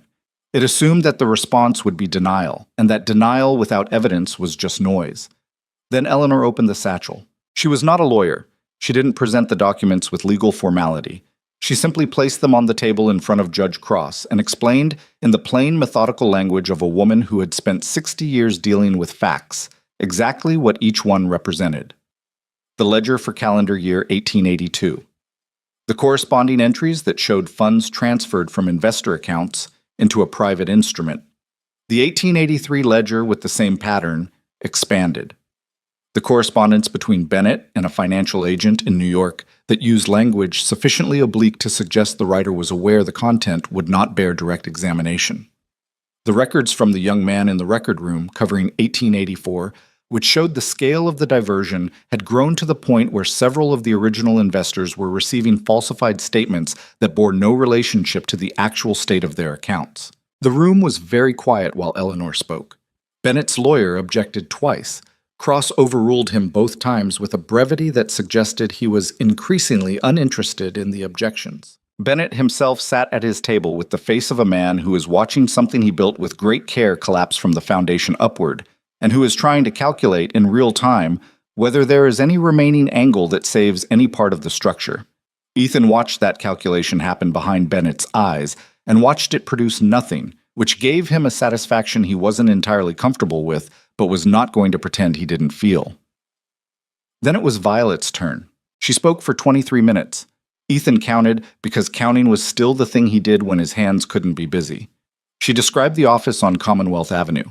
The evening Bennett came to her desk after the others had left. The nature of what he'd proposed and the clarity with which she'd refused it. The missing petty cash. The manner in which her professional reputation had been systematically destroyed in the weeks that followed. She said all of it in the same direct, unornamented way she said everything. No performance, no appeal for sympathy, just the arrangement of events in their actual sequence. It was, Ethan thought, the most powerful thing about her testimony. She wasn't asking anyone to feel sorry for her. She was simply requiring them to look at what had happened and call it what it was. Bennett's lawyer cross-examined her for 15 minutes. She did not become confused or upset or inconsistent. She answered every question with the particular precision of someone who is telling the truth and therefore doesn't need to manage it. At one point, the lawyer suggested that her departure from Boston under an assumed name, she had used a different surname when answering the advertisement, a practical precaution she acknowledged freely, indicated consciousness of guilt. Violet looked at him with the gray-green eyes that had been measuring people for accuracy since long before any of this had started. "I used a different name," she said, "because the man who had falsely accused me of theft had made it impossible for me to use my own. If that indicates consciousness of guilt, it also indicates what it actually was. A woman trying to survive a situation that the man who created it is sitting in this room right now." The gallery made a sound. Cross didn't gavel it down. He just waited for it to settle. Bennett's two witnesses testified. One of them, under cross-questioning from Pruitt, who had taken it upon himself to act in the interest of the court in the absence of a prosecutor, contradicted the other on 3 specific details. The contradiction was not large, but it was the kind of contradiction that happens when people have agreed on a story rather than experienced an event, and Cross noted it in writing. Bennett testified last. He was, as Violet had said, very good at saying things.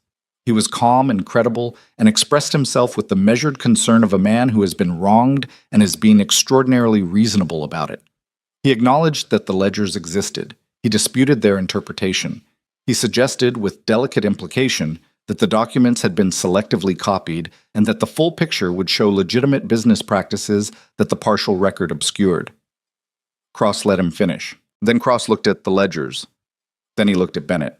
"Mr. Bennett, he said, in the tone of a man who has stopped being neutral and has not yet decided how angry to be. "I've been on the territorial bench for 11 years. In that time, I have seen a number of creative arrangements of financial records.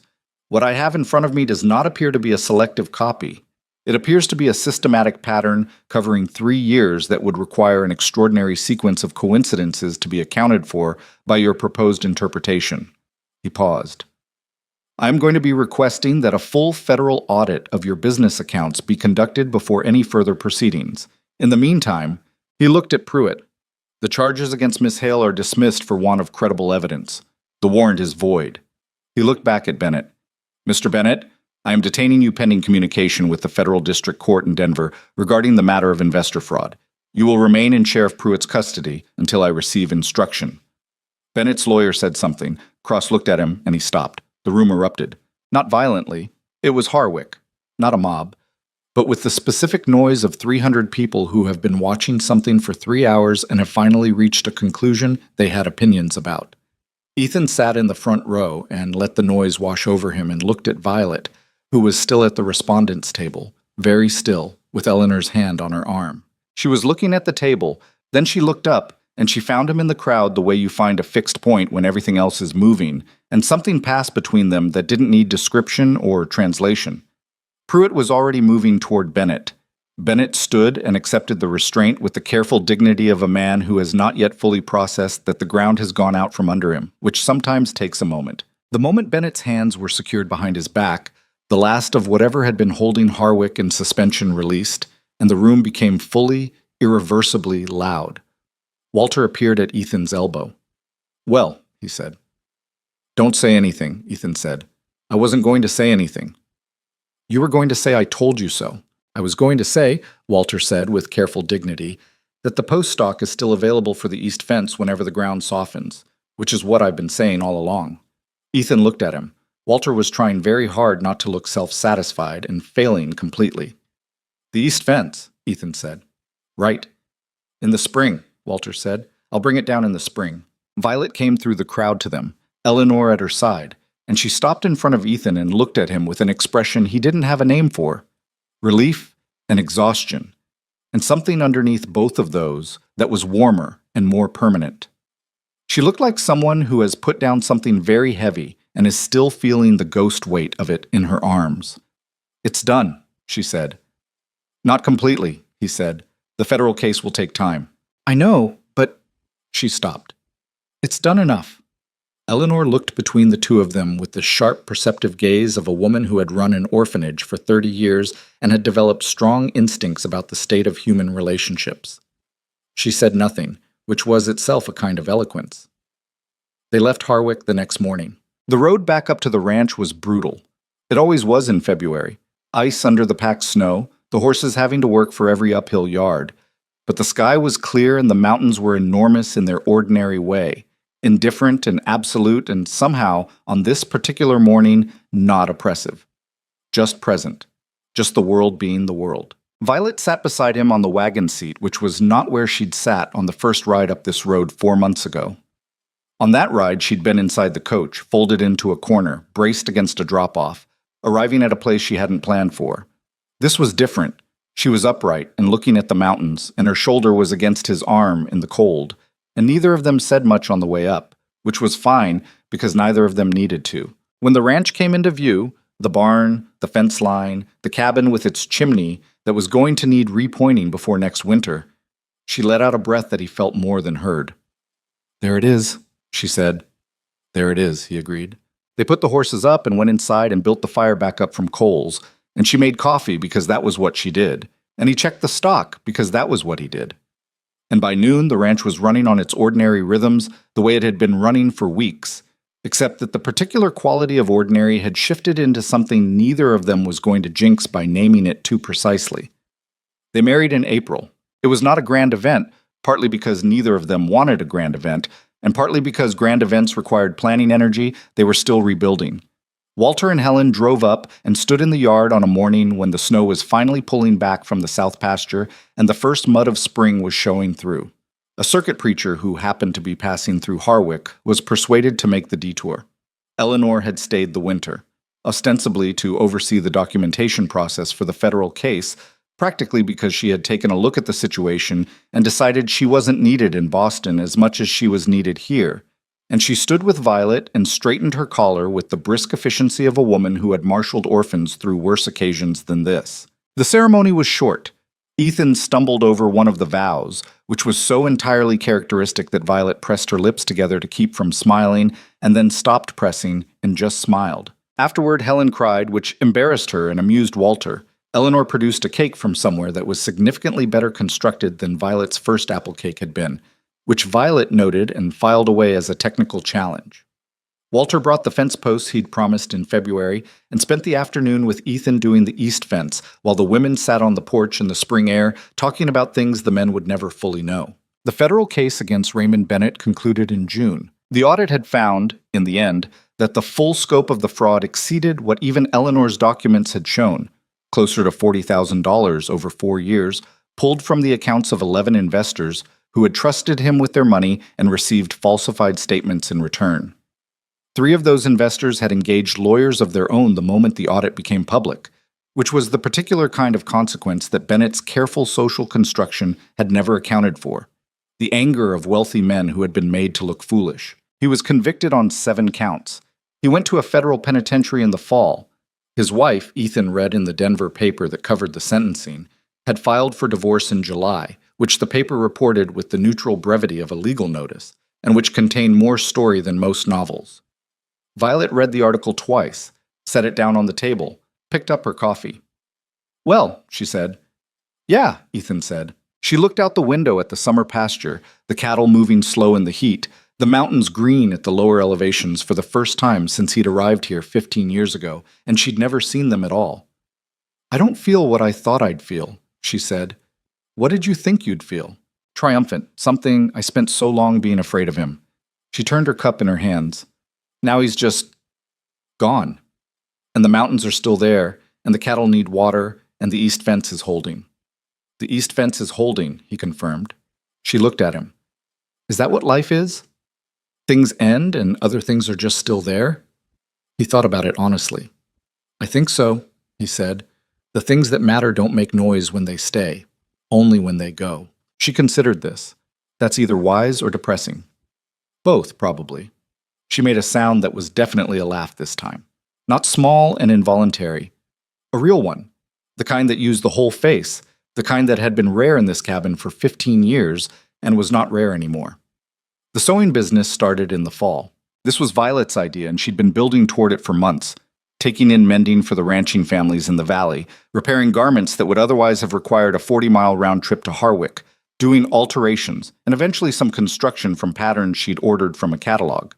By October, she had more work than she had hours, which was a problem Ethan helped her solve by building a second work table in the corner of the main room that now, he noticed, had curtains on the window and 3 photographs on the wall. The photographs were his. He'd taken them out of the box under the bed sometime in May, the exact day he couldn't remember. He hadn't made a ceremony of it. He'd just put them on the wall because it seemed like they should be there. Because Margaret was part of the history of this place, and this place was his, and there was no reason to keep the history in a box anymore. Violet had said nothing when she saw them. She'd looked at them for a long moment, at the wedding portrait, at the other 2. And then she'd gone back to what she was doing. But that evening she'd asked him, with the particular careful directness she used for things that mattered, to tell her about the woman in the photographs. So he had. He'd told her about Margaret for the better part of 2 evenings. Not the grief, though that was there too, but the actual woman. The way she'd reorganized the kitchen the second week she arrived, which he had apparently not noticed, was funny until Violet pointed it out. The way she'd named every one of the cattle, which he'd pretended to find ridiculous and secretly found endearing. The curtains, which she'd sewn herself from fabric she'd brought from her mother's house. The wildflowers in the ceramic jar on the windowsill. After the second evening, Violet had found dried flowers, the last of the summer, gone brown but still holding their shape, and put them in an old jar on the windowsill. He'd looked at the jar for a long time without saying anything. "Is that all right?" she'd said from across the room. "Yeah," he'd said. "That's all right." The news that she was pregnant came on a Tuesday morning in November, Almost exactly a year from the day she'd stepped off a coach in a frozen mountain road and fallen into his arms and said words that had cracked his life open in ways neither of them had the language for yet. She told him at the breakfast table, directly, in the plain way she told him everything. She said it, and then she sat there with her hands around her coffee cup and looked at him, measuring his face with the precision she'd been measuring it with since November of last year. He sat very still for a moment. He wasn't sure what he was feeling except that it was large and complicated, and had the particular quality of things that have been impossible for a long time suddenly becoming possible, which is not always a comfortable feeling, even when it's a good one. He thought about the winter Margaret had miscarried, and they'd both been silent for 3 weeks after. He thought about the years after that, when the question had simply stopped being one. He thought about the box under the bed, and the photographs on the wall, and the flower next to the dry goods shelf, and the east fence holding. He thought about spring. Okay, he said. Violet looked at him. Okay? I mean, he stopped. Tried again. I mean, He shook his head. I don't have the words right now. That's all right? She was watching him with something in her face that was not the measuring look. It was softer than that, more private. Take your time. He reached across the table and covered her hands with his, both of them, her hands and the coffee cup between them still warm. I thought this was over, he said. Not the life on the ranch. That had never felt over, not even in the worst of the 15 years. He meant the part of life that was for other people. The future tense part, the one that required you to believe tomorrow was a real place you were actually going to arrive at. I thought that part was just done. I know, she said. It's not. No, she said. It's not. They sat there with the morning coming in through the curtained window and the mountains outside doing what mountains did, which was nothing dramatic, which was simply being there the way they had always been there, long before Ethan Crow and long before Violet Hale and long before any of the things that had happened in the valley below them, and long after, too. The cabin was warm. The coffee was good. There was flour next to the dry goods shelf and photographs on the wall and a jar of dried flowers on the windowsill, and outside the east fence was holding, and somewhere down in the valley, Walter Boone was probably doing something inadvisable with the best intentions, and would need to be talked to about it eventually, and the cattle would need water in the morning the way they always needed water, and the chimney still needed repointing before winter, and none of these things were small and none of them were large. They were just the texture of a life that was actually being lived. Ethan Crow had spent 15 years mistaking stillness for safety and silence for peace. He'd built walls out of routine and called it survival, and believed his own accounting of it for so long that he'd forgotten there was another kind of counting available to him. The kind that added things up instead of holding them steady, that moved towards something instead of simply enduring. He'd needed a forged letter and a woman who had nowhere else to go, and one terrible road in November to remember that. He would never say it was worth it. The lie that brought her here, the danger that followed, the nights he'd lain awake counting toward morning. None of that was worth it in the sense of being justified by its outcomes. Life didn't work that way, and anyone who told you it did was selling something. But it had happened. And he was here. And she was across the table from him with both hands warm under his, and a future inside her that neither of them had earned or planned or deserved in any particular. Just arrived at, the way you arrive at most things worth having, which is to say sideways, in the cold, with more uncertainty than you'd have chosen and less time than you thought you needed. The mountain didn't care about any of it. That was the thing about the mountain. It had been there before all of them and would be there long after, and it held no judgment about the things that happened in its shadow. It just stood there, enormous and patient and indifferent, letting the seasons do their work. But in the cabin where silence had once been the loudest thing, laughter was louder now. And that, in the end, was enough. It was more than enough. It was everything.